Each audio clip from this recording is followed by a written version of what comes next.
In today's video, I'm going to teach you how to activate voice mode in Grok. By the end, you'll have voice control up and running, so you can talk to Grok hands-free and get quick, natural responses without typing. First, open your Grok account. You can do this in the mobile app or in a web browser. Make sure you're signed in and your internet connection is stable, because voice features rely on a steady connection to work smoothly. If you haven't used Grok in a while, it's a good idea to close and reopen the app or refresh your browser tab so everything loads fresh. Once your account is open, look for the voice option.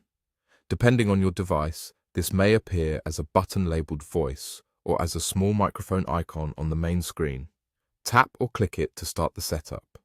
If you don't immediately see the voice option, check that your app is up to date or try switching from mobile data to Wi-Fi. Some layouts place the voice control near the message box, while others show it in a toolbar, so give the interface a quick scan.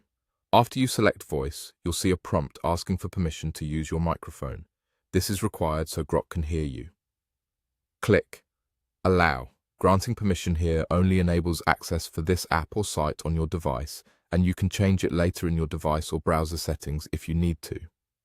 If you accidentally block the request, just click the padlock or camera microphone icon in your browser's address bar and switch it to Allow, then refresh.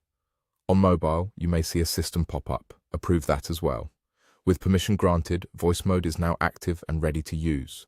You can start speaking to Grok by pressing and holding the microphone button, or by tapping it once, depending on your device. Speak clearly and naturally, and pause briefly after your question, so Grok knows you're finished. If you're in a noisy place, move closer to your microphone or use a headset for better accuracy. To stop listening, tap the microphone again. If you don't hear a response or your voice isn't recognized, check that your device's input volume isn't muted and that the correct microphone is selected in your system settings. A quick refresh or app restart can also help. And if the voice button still doesn't appear, updating the app or signing out and back in usually resolves it. That's it. Open your Grok account, click voice, allow microphone access, and you're ready to talk to Grok freely using your voice.